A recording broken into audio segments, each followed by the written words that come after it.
ఆనాడు వైఎస్ జగన్మోహన్ రెడ్డి వచ్చి మీరు ఇన్ని కష్టాలు పడుతున్నారని ఆ కష్టాలు చూసి రెగ్యులర్ చేస్తామని చెప్పారు. మీరు భయపడకండి, ప్రతిపక్షంలో ఉన్నప్పుడు జగన్మోహన్ రెడ్డి చెప్పారు. మీరు చెప్పారు కాబట్టి ఈరోజు మేము ధర్నాలను చేస్తూ మీకు గుర్తు చేస్తున్నామన్నారు.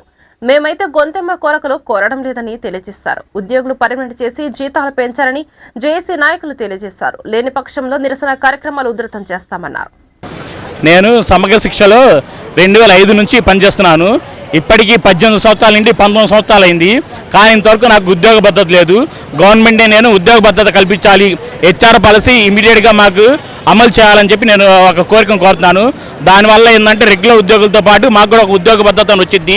దానివల్ల మా వేతనాలు కూడా పెరుగుతాయి, మా జీవిత ఆయు ప్రమాణాలు కూడా పెరుగుతాయి.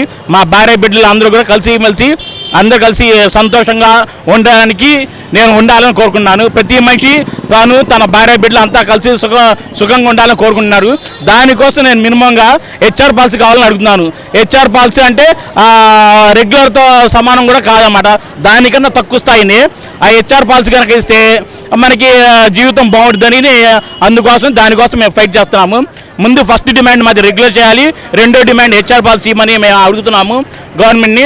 వీలైనంత తొందరగా మాకు హెచ్ఆర్ పాలసీ అమలు చేసి మా యొక్క డిమాండ్స్ అన్ని నెరవేర్చుకోవాల్సిందిగా కోరుతున్నాను. ఇంకేం చెప్పంటారు సార్? అందరికీ గుడ్ మార్నింగ్ అండి. మేము సర్వశిక్ష అభియాన్ సంబంధించి ఎడ్యుకేషన్ డిపార్ట్మెంట్లో ప్రతి ఏ విధమైన బడుగు బలహీన వర్గాలు పేదలు అంటున్నారు, వాళ్ళందరికీ ఈరోజు అమ్మఒడి కరెక్ట్గా వస్తుంది అంటే, మధ్యాహ్న భోజనం కరెక్ట్గా తింటున్నారు అంటే, జేవికే కిట్లు కరెక్ట్గా ఇస్తున్నారు అంటే సమగ్ర శిక్ష ఉద్యోగుల వల్లే అదన్నీ జరుగుతుందండి. సమగ్ర శిక్ష ఉద్యోగులు కేవలం రెగ్యులర్ చేయమని అడుగుతున్నారు. ఎందుకు? నిన్న ఇవాళ వచ్చిన వాళ్ళు కాదండి, 20 సంవత్సరాల మట్టి మేము ఇదే ఉద్యోగంలో కొనసాగుతున్నాం.